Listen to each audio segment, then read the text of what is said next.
Hello, everyone, and welcome to another edition of the NRS Retail Insights Podcast.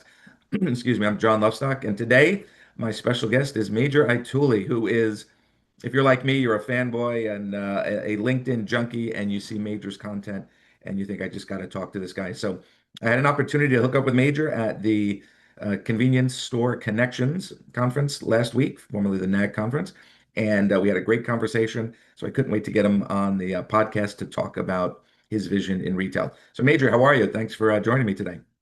Yeah, thank you for having me, and I'm doing very well, thank you. Appreciate it. So, yeah, of course. Now, you are, there's a lot to unpack here, but I want to talk to you're relatively new to the industry, not so much retail, but to convenience store retailing. And it's a very attractive industry. There's great people, as hopefully at NAG, you got to see some of the good people in our industry, family-owned businesses. They share information. But again, you're about what, 2 or 3 years into it. Yep. What's your initial impression of the industry, and is it what you thought it would be? Well, I got to tell you, so my first job, I was 15 and a half years old. I was a petroleum transfer engineer at Pump Gas, right? And I did that for about a year, and I enjoyed it back then. I had no idea what 45 years later, I'd be getting back into the business and opening my own C stores. Um, when I first launched this, I thought, oh yeah, sell snacks and beverages, sell fuel, no problem. As we began to dive into this, I found out it was a lot more complex, a lot of moving parts, and I realized right away I had better leverage technology to my advantage, or I was going to get swallowed up real quick. Sure. So your vision of convenience retailing and how you're going to market is a little different. You do have a couple of traditional C stores, I believe, but Yes. you are a pioneer of the modular above ground station. So why don't you tell us a little bit about what the modular model is? Yeah. So basically, what we've taken uh, is a modular gas station. We've taken the traditional C store where you go in, you develop the land, you build it from the ground up. It's a very lengthy process. It's a very expensive proposition at the end of the day, 3, 4, $5 million, depending on the size Mhm. of it. And we partnered with a manufacturer who actually makes modular gas stations all across the world. Now, the manufacturer is based here in the United States, but they never wanted to deal with the regulations and the regulators and everything that you've got to go through. Mhm. While they have 40,000 of these installed around the world, they had zero done in the United States. And so we grabbed the bull by the horns and said, let us do it. They said, okay, let's go. And we've been on that journey for a while. Now, I didn't know what I didn't know when we first started this company. I'm out there telling everybody, yeah, we can build these things in 3 to 5 days and open them in 10. Our only constraint is the regulations and the permitting. I had no idea what I was getting myself into. If you ask me today, when you opening your next store, when we open it, I'll tell you. I'm not giving anybody any more dates ever again. Never. I learned my lesson on that one. But it is a fascinating concept. Well, it's more than concept today. Basically, you bring these stations in on 3 flatbeds. It has 2 above ground tanks, one on each side, with uh, four fueling points. And nestled in between that is a 1,200 square foot store with the opportunity to build out a kitchen in the back for food service as well, which we are doing. Um, we're using Amazon Just Walk Out technology, Hmm. frictionless shopping to run our stores. And we're getting rid of the one of the biggest expenses in C-store space, which is labor hours. We'll still have labor on site, typically for the first year, full-time staff to educate the consumer how to use it, how to walk in, how to walk out with their stuff, not worry about the cops following them because they think hey, I just walked out without paying, right? All that good stuff. And then the above ground storage tanks, they solve a lot of problems in this industry. Um, we're using a UL 2085 double wall tank. It's surrounded by a concrete enclave. If we are to get a leak, we're going to know it in a couple of minutes. We can shut it down, call a tech out, get it fixed, open it back up.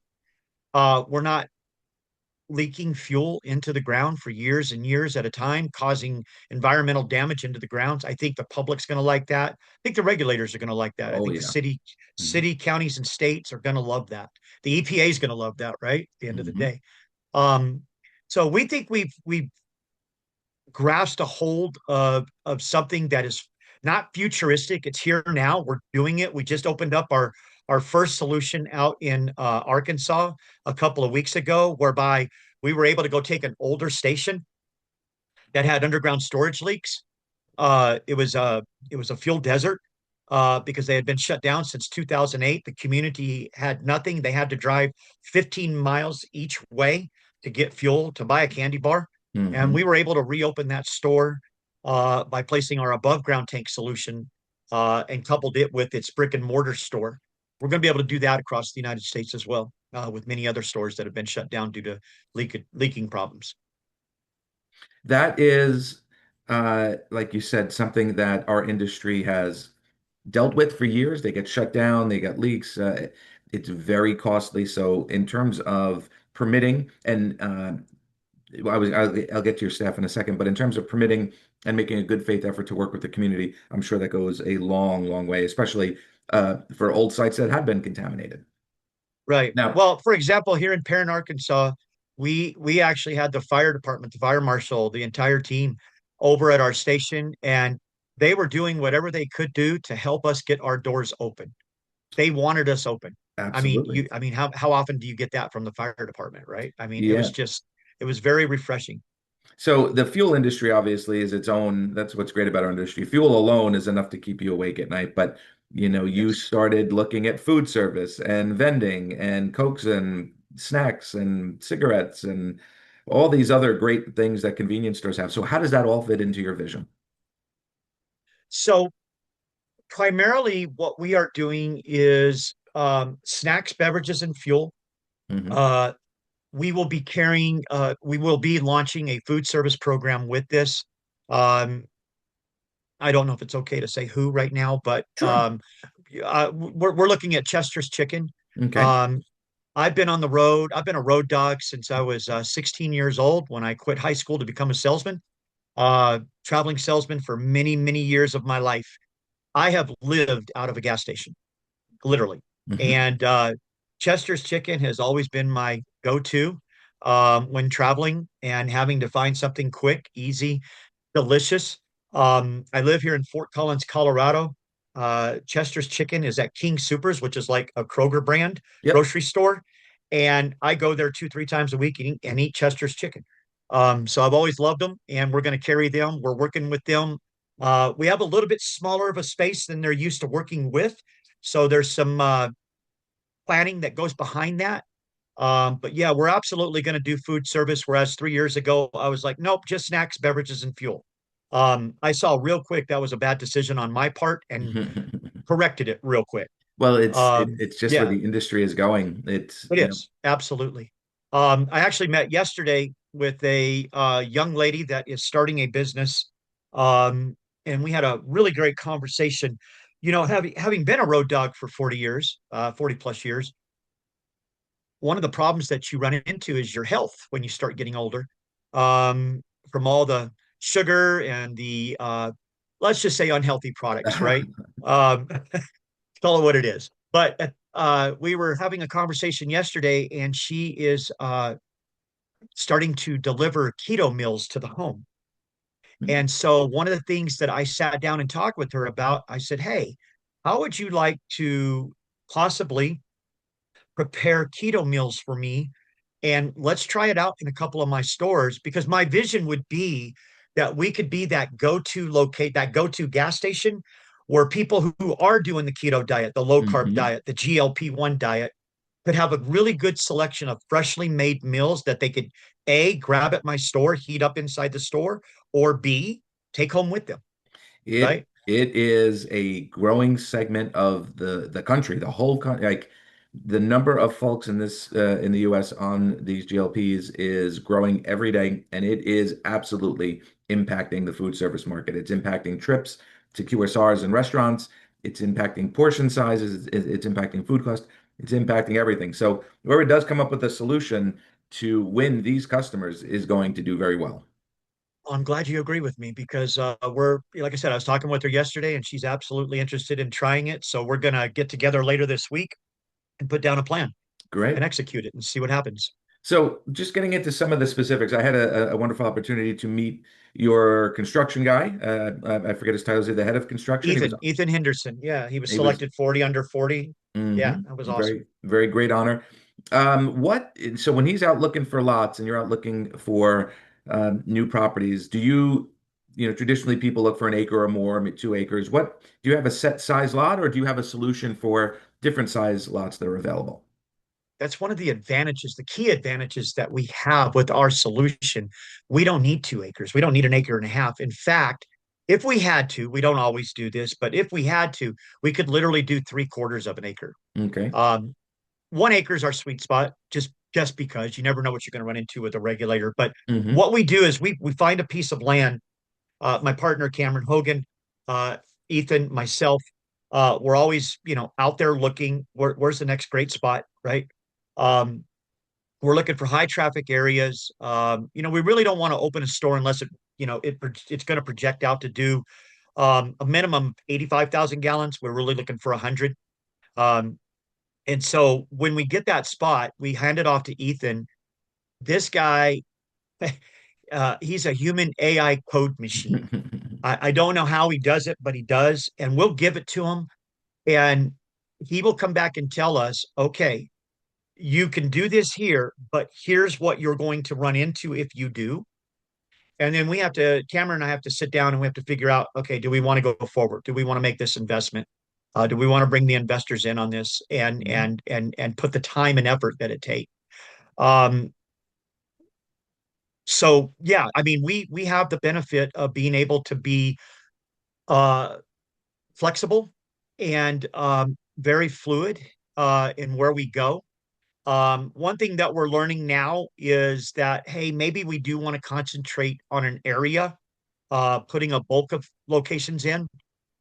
We are currently in the approval process for Jacksonville, Florida, where we're at Hmm. C-Store Connections. Went out, looked at the site, fell in love with it, and I was just like, let's do 9 more here in Jacksonville. It's one of the fastest growing cities in the country. Um, there's a lot of good real estate, still very low in cost. Hmm. It's one of the reasons we're not doing the West Coast, right? I live here in Colorado. I looked at a property. Um, they wanted $1.8 million for that same acreage of land in just outside of Nashville, for example, Tennessee. We were getting it for like 500,000. You know what I mean?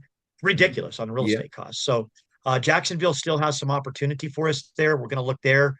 We're looking at Texas, uh, other southeastern states, but we're really going to zone in on putting quite a few locations into one area. Um, and grow the company that way. Like And I said, I didn't know what I didn't know 3 years ago. I thought, yeah, we'll just go load up the whole Southeast United States, put one here, here, here, here, and here. That's not a good idea. So, no. And you're rolling everything is going to be under the Joltz brand. Is that yes, the sir. the brand? Okay. So Yes, great. sir. How are you dealing with, if you can, you started to touch on labor, but touch on the employee situation and what size is like the size of the convenience store? What's going to like the actual box? Or are people going to come in? Is it going to be like you said, Amazon Go? So is it going to be all grab and go? Is it going to be vending? Are you going to have use any vending machines outside? Just give us, if you wouldn't mind, just walking around the retail offering. Yeah. So when you tap your card, get your approval, just like you dip it at the gas pump to get your Hmm. approval on your authorization on your credit card, the door opens. It's very inviting, well lit. It'll be very organized. On the right hand side, when you first walk in, it'll have all of our coolers for all of our beverages. In the center aisle, it'll have 4 gondolas with end caps. That'll carry your different grab and go items that are refrigerated. Um, Snacks such as chips, salty, etc., like that. And then over on the left hand side of the store, we've got our soda fountains, we've got our coffee bar, and then we've got the rest of our candy and miscellaneous items like cell phone chargers and Oh, just no, different things okay. like that that you would carry. In the very back of the store is where our food service area is.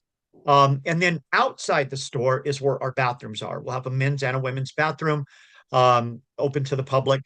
Um, that's been a very interesting uh, segment of the store for us to implement and take a look at. As you know, bathrooms can be a nuisance.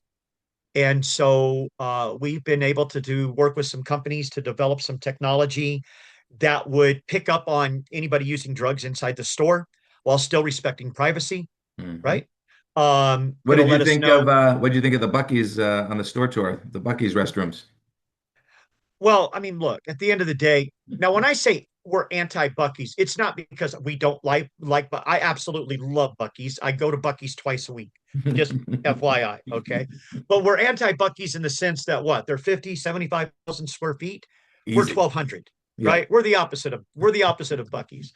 And I just love I love their whole thing, man. I really do. I just they say cult following. Okay, I'm part of the cult. What can I say? I Yeah. love them. They I make embrace it a the point. theater and the presentation. But my point is that the restrooms, clean restrooms, whether you're Yeah, 1,200 square feet or 80,000 square feet, are an absolute must.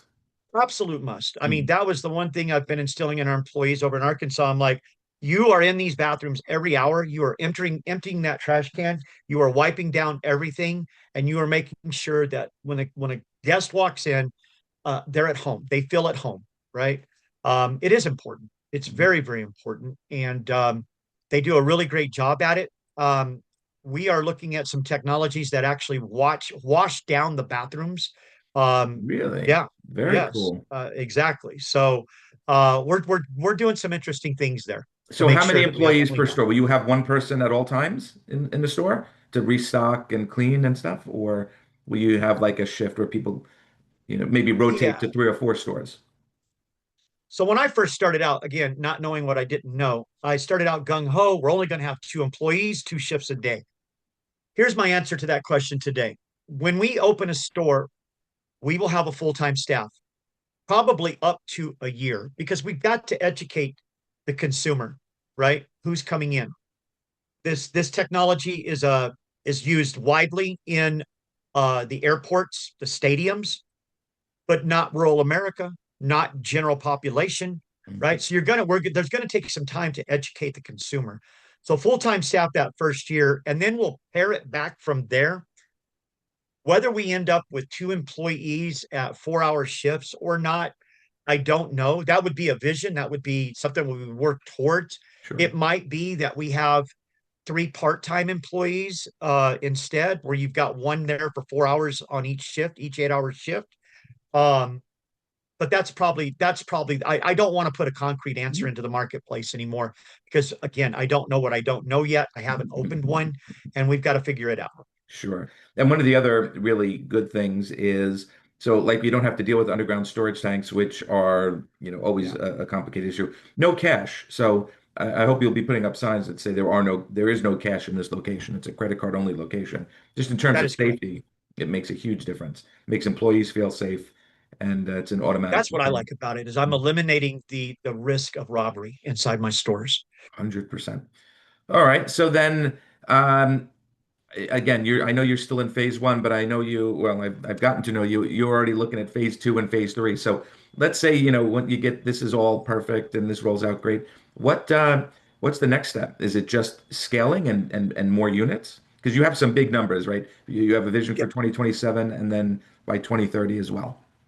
Yeah. So 2026 is primarily focused on getting each of the different concepts into market. So we have the modular above ground station that's all in 2 tanks, store in the middle. We have the modular above ground station only, where we can go in and put that down on an old gas station that got shut down because of leaks. Hmm. And then we have another concept that we're bringing in Jacksonville, whereby we're using a container store along with our modular above ground station on a very small piece of land. And then we have our truck stop solution, whereby we can fill up the passenger and the driver and the deaf for the trucker from one fueling position without trenching underground. Our goal in 2026 is to get one of each of those installed and then a couple more of the modular stores Hmm. installed. And then in 2026, where we would like to be in that first quarter, is literally opening about 5 stores a month. And then second, third quarter, moving into 10 stores a month and carrying that vision forward with our investors who have aligned with us to go to 500 stores. That is really cool. Yeah. And They like it because we get to market faster and get a return on their money pretty quick. They're not having to wait 2 years to get that first lease payment. Yeah, and Major, it fits in with just the way consumers and the way the world, the country is going these days. People are in and out quick. They want what they want. No lines. It just really does align with where we see retail going. So that's one Yep, of the big it reasons why I is. wanted to talk to you. All right, well, cool. Well, No, yeah, go ahead. no, well, I'm just keeping an eye on the clock. We're kind of running. I don't know if you have a little countdown there as well. So, Yeah, I do. okay, So, as you can see, I don't want it to end on us without touching up on anything else you wanted to mention.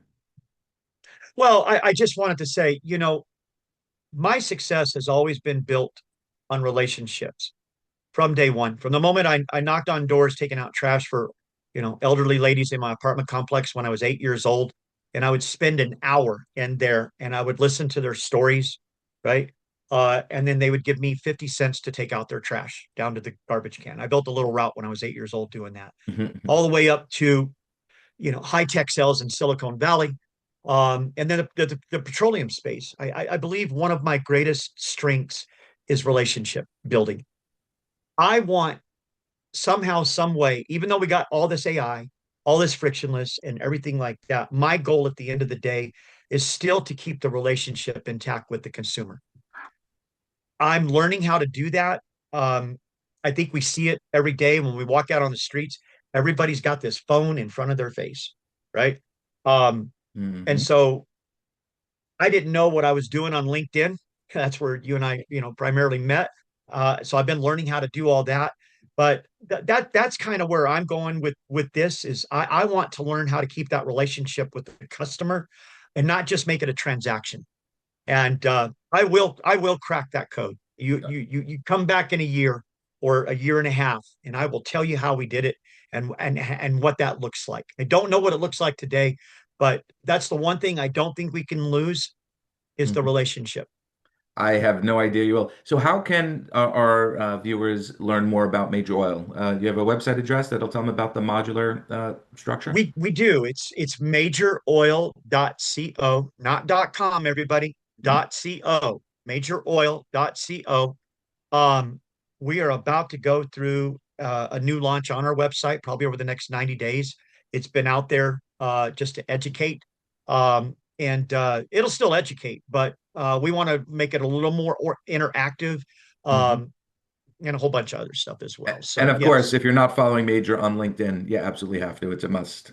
And you can find him on LinkedIn. So, my friend, I appreciate that. yeah, you and I have some other things to talk about, but I just want to wrap up for our viewers and thank you for your time. I really look forward to hopefully working with you in some capacity and learning more about this really awesome and innovative idea you got going on. Thank you. I appreciate the opportunity today to speak with you, and you're a legend yourself. So, thank you. In my own mind, anyway. Uh, well, good. So for Major Itule, I'm John Lofstock. I want to thank you all for tuning in today. Enjoy the rest of your afternoon, everyone. Have a good day. Bye bye.